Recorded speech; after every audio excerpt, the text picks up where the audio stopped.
of the New World, the island of Tanzia is home to a new and great race called the Akazi. The Akazi had little interest in technology and material wealth. They pursued wisdom above all else. With the Akazi, arcanity, alchemy, and endless possibility would flourish. Because of their unique values, other races often regarded them as primitive and mistook them for weak. A critical mistake. Life was good on Tanzia, until one day, a terrible evil known as the Skeleton King came to claim the island. The greatest Akazi warriors confronted the Skeleton King and his undead armies, and one by one, the Akazi fell.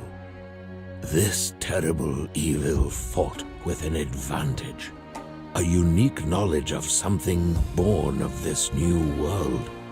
This enemy fought with arcanity. The new world was young, and few understood the mysteries of arcanity.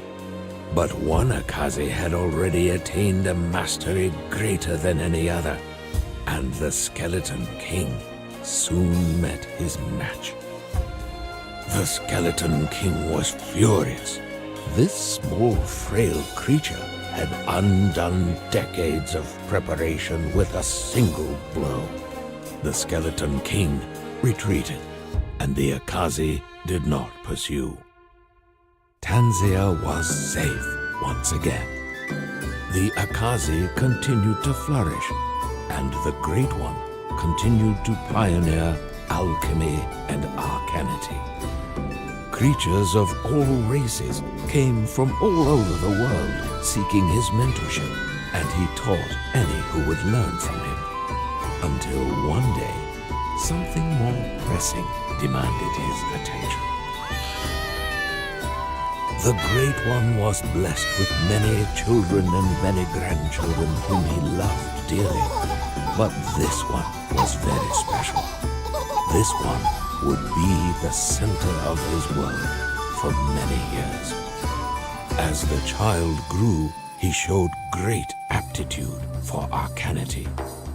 No grandparent ever felt more love or pride for a child than the Great One did for his young grandson.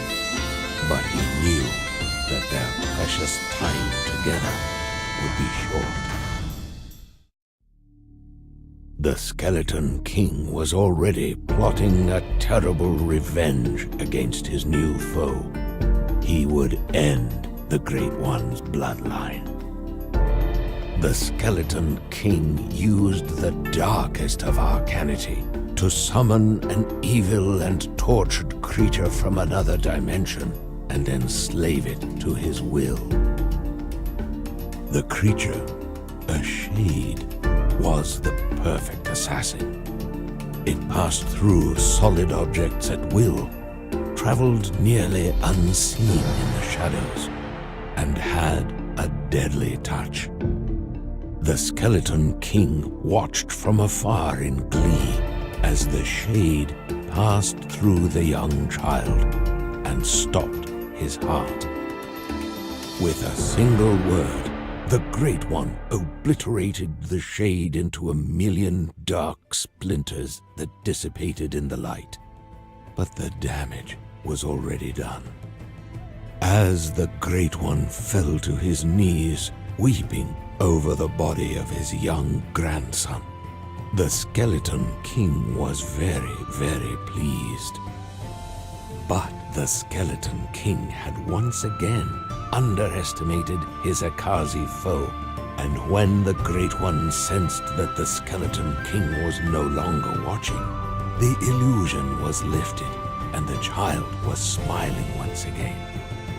The Great One, though, was very sad, for he knew that events had been set into motion which would end their happy time together, and he would not see his beloved grandson again for a very long time. He sent the child to live in seclusion on Volcano Island with a most caring and trusted friend, Abenaki, far away from the peering eyes of the Skeleton King.